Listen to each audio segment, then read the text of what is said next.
Welcome to Highline Excel class number 13. Hey, if you want to download this workbook and follow along, click on my YouTube channel, then click on my college website link, and you can download the workbook, this workbook here. If you're in the class, go ahead and go to our week 2 website. Hey, we got to talk about text functions, functions like trim, proper, find, search, substitute, and some others. And these are very useful functions because a lot of times our data is messed up, like too many leading spaces or spaces that are at the end that can wreck our data analysis. And also we need sometimes to reorganize. So if we have a first and last name, maybe we need to switch them around. So there's lots of text functions. We're going to look at a few of them here. The first one is trim. Trim is a great function. You just give it your name and it will give you a haircut. It's no, not a haircut. Trim really gets rid of all spaces except for single spaces between words. This is a very important function because if you do lookup or a true-false formula or something like that and you have extra spaces, you might not get what you want. So let's see how to use trim equals trim. And you simply click on it and it gets rid of all the single spaces, all of the spaces except for single spaces between words. Right? So now we very properly, if I double click and send this down, you can see we don't have any leading spaces. Now, if you did this and now you want to use this raw data, you can see the function up here. You don't want to keep that function. You actually want to copy it, Control C, and then go up to the home ribbon and paste special. In earlier versions it's under edit, paste specials, and let me Control Z. Boop. In earlier versions, I'm not going to do this one. I'm going to go all the way down here to paste special right here. So that's in the edit menu in earlier versions, and then this has all the options, and then you click on values. Let me Control Z here. There's a fast way to do it with your mouse. If you point to the edge of your selected range and right click and drag, you can see how there's this gray range. I'm just dragging it over to the right, and now I'm going to drag it back. The act of right clicking and dragging the edge will get this special pop-up drop down menu to appear, and it says copy here as values only, and then you can copy here as values only. Now you have good names here. Another problem is we have all capital letters, which we don't have here. We were supposed to have, but I messed up the you didn't see that. I just typed them all out in cap letters there for you. That's what we're supposed to have. So we did our trim, and proper gets rid of either all the upper or all lower cases and only capitalizes the very first letter in each word. So I'm going to go equals proper. And I'm going to select this one here because this one's got a bunch of spaces. Oh, look at that. And then I'm going to double click and send it down. And that happens a lot. You get a dump from a database and it's all capital, and that's not what you want. So the proper function is just a great solution to that. And again, same thing. If you highlight all of these values, you then can right click the edge, pull it to the left or right, pull it back. The menu pops up. You say copy here as values only. Now another function is find, which is case sensitive, and search, which is not case sensitive. And it can find a space. So watch this. I'm going to do so find or search finds the space in a text string and tells you what position it is in. So 1, 2, 3, 4, 5, 6, 7. So if we ask find to find a space, it'll return 7 equals find. And the find text is we want our single space. So I'm going to double quote, space, double quote, comma. So that's the text it's trying to find within this text. And we could put a start number, but we're not going to here. Close parentheses, Control Enter. So it gives us a 7. I'm going to double click and send this down. That's very important. Like I said, they're all 7. Let's change this right here. Boop, boop, boop, boop, just to show you that. Oh yeah, there it is. So that's a lot. And then this one, we'll change it a few here. So there it says 10, here it says 11, the rest are 7. That's very important because some of the tricks we're going to do now when we start rearranging names, like maybe we want only the first name. So we have a column that has both names, and we need to extract it with a formula. So now I'm going to come over here, and I want to show you how to use the substitute function. And what the substitute function is going to allow us to do is we got this data dump from some database, and it had a space there after the last name, and our system needs a comma. So we can use the substitute and say, hey, substitute function, find all the spaces after the last name and put a comma there. So equals substitute, and it wants the text, and that's going to be that right there, comma, what's the old text that we want to find and do a substitute for? Well, it's in it's a space, so double quote, space, double quote. And now a comma to jump to the next argument. The new text is going to be our comma and space. So in double quotes, comma, space, double quotes. Finally, the instance number. Notice that some people have middle initials. So if we left instance number off, it would put a comma there and there. But we just want a comma on the first instance of a space. So I'm going to put 1. Close parentheses. Control Enter, and then double click and send it down. That is so cool. It did exactly what we want. Now let me show you something that's kind of confusing here. I'm going to hit F2. See how we have all the commas which separate arguments, and then there's some commas inside of quotes? That gets confusing. So an alternative to typing this into a cell is to just go up to the substitute functions argument dialog box and type it up here. Then it's not as confusing. You have double quote, space, double quote, and then there, quote, double quote, comma, space, double quote. And you're not confused by all of the commas that represent different arguments. Click OK. Okay, next we want to see if we can, so here the problem was we needed a comma for our system, but now we need first name only in a column, and then how do we do that? Because all the data is in one cell, the last name and the first name. Well, we always, when you're analyzing data, you got to find a pattern. And for us here, the pattern is the first name always starts right after a space and a comma. So if we could somehow find that and take everything out after that comma and a space, that would work just fine. Well, we're going to actually use the replace function, which is slightly different than the substitute. Equals replace. The substitute, we just said, hey, find this and replace it. This one's going to be different. We have our old text, and replace wants a starting number, right? So if we put 1, it's going to start at the very first character, and then how many characters to count, right? So that's different than substitute. Here we're going to say we want to look at this, start at the first character, and we want to go all the way to that comma space. So the starting number is going to be 1, but how in the world do we count the number of characters? Because we needed to, we want to replace everything up to that space with a blank, so then it's just left with Dina. How in the world are we going to do that? Number of characters. Oh, we'll use the find. We saw that the find function can find the position, and that's exactly what we want because we need number of characters to go from the first character. So we use find. And find text. We're going to, in double quotes, a comma and a space, and then double quote. So that's the thing we're looking for. Comma, and within what text? Within this text right here. Now I'm going to close parentheses on this, and here's a good trick.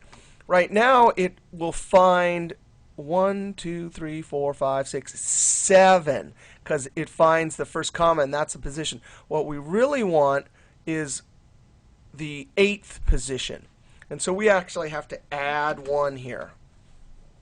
So that'll be the number of characters. It will start at 1, and go 1, 2, 3, 4, 5, 6, 7, 8 characters. It will find all of those, comma, and what's the new text we want in its place? We want a double quote, which is blank, which means blank. Now notice, replace, we said start at 1, go all this distance here, which is all the way to there. Take all of that and now put a blank there in the place of all that. Now I'm going to Control Enter and double click and send it down. And sure enough, that one works. Replace. Now, the last thing we want to do is reorganize. So here we inserted a comma. Here we took the first name. But now we want to reorganize it. We actually want to show this first name and then the last name. All right. What pattern can I recognize here to extract the last name? Well, that comma, we could use that comma again.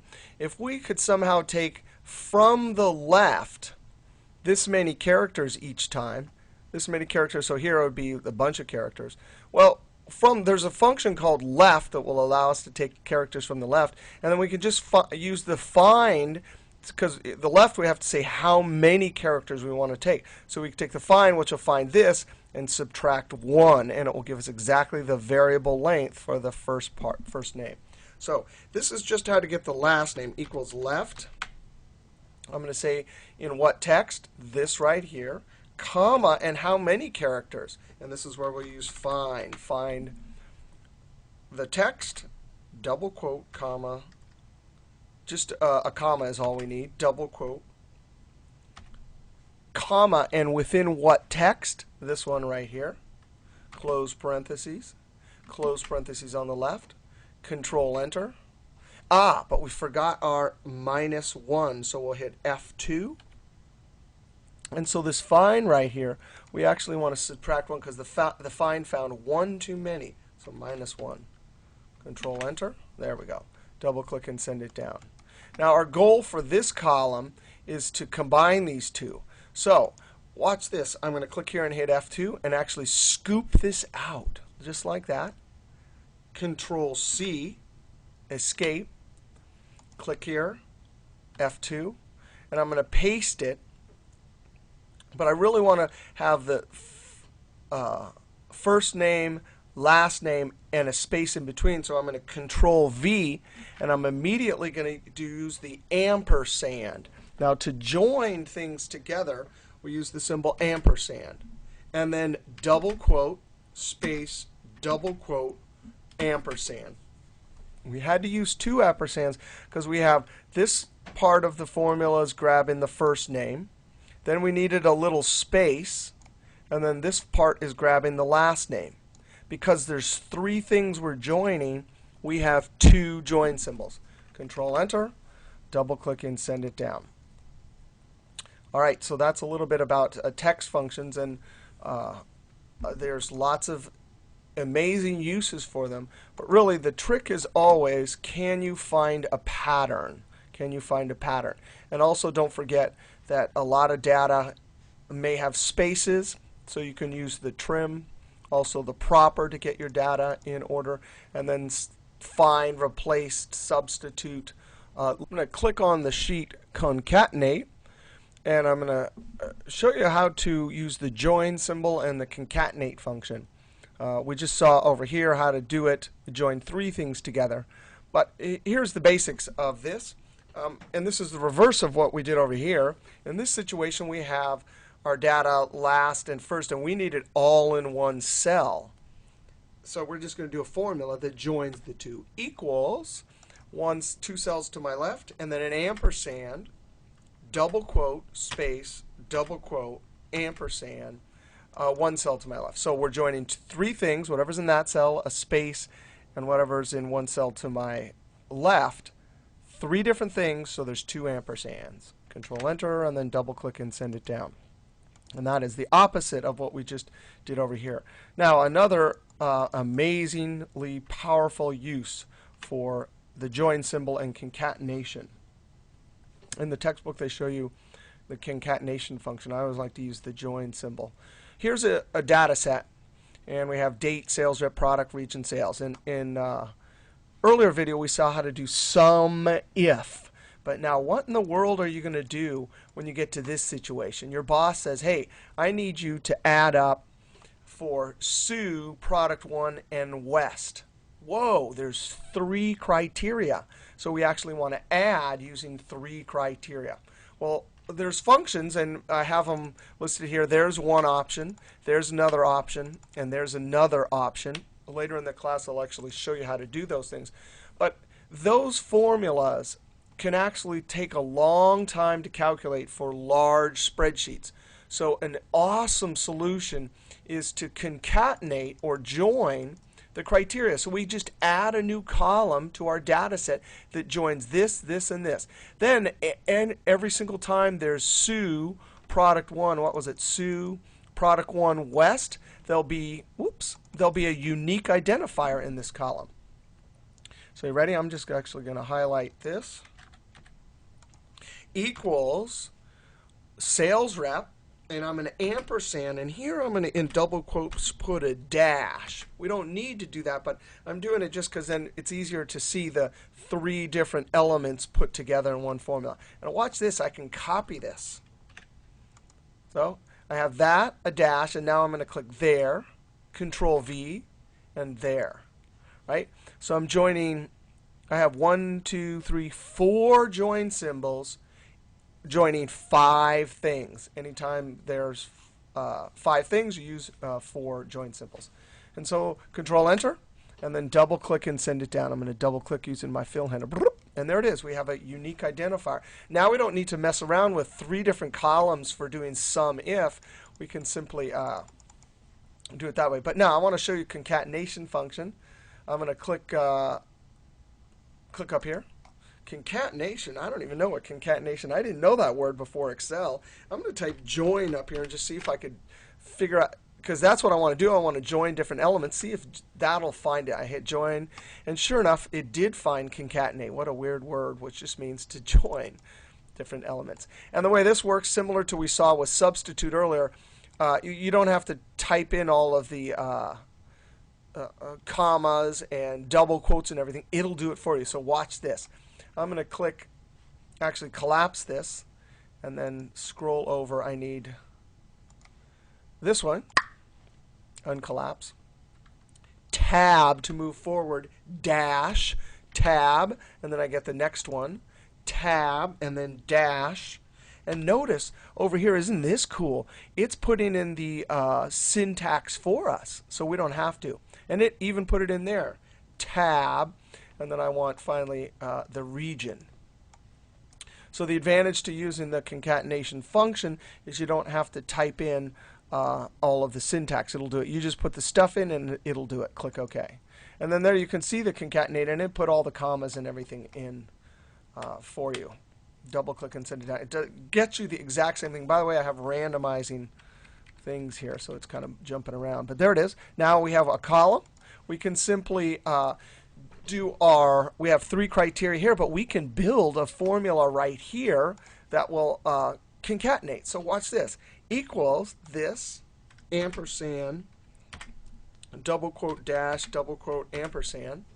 Or you can use your concatenation here if you want, whichever one you like. I'm going to click on that and then click on that. So I've built my little formula, and boom, there it is. So anytime I change this here, this criteria will change. Now, instead of using these more complicated formulas over here, we can simply do a sum if. Sum if, and the range with all of the criteria is going to be here. Control Shift down arrow, so I'm highlighting it, and then F4. That just jumps the screen back in. We're not copying anywhere, so we don't need them locked. Comma, the criteria is right here. Comma, and the sum range are our sales right here. Click on that top cell, Control Shift down arrow, and then F4. Close parentheses. Remember, as we saw in an earlier video, for sum if, you actually only need the very first cell reference in the range, because all of the counting comes from this criteria range. You usually see people put in the whole range, which is fine to do it that way. And then there it is, 64. If I hit F9, you can see it's randomizing, and these formulas as well, these are all calculating. Now, this may be a little bit more difficult to set up initially, but if you do have a big spreadsheet, It's much faster in calculating, and that is an awesome use for the join or the concatenate function. All right, we'll see you next video.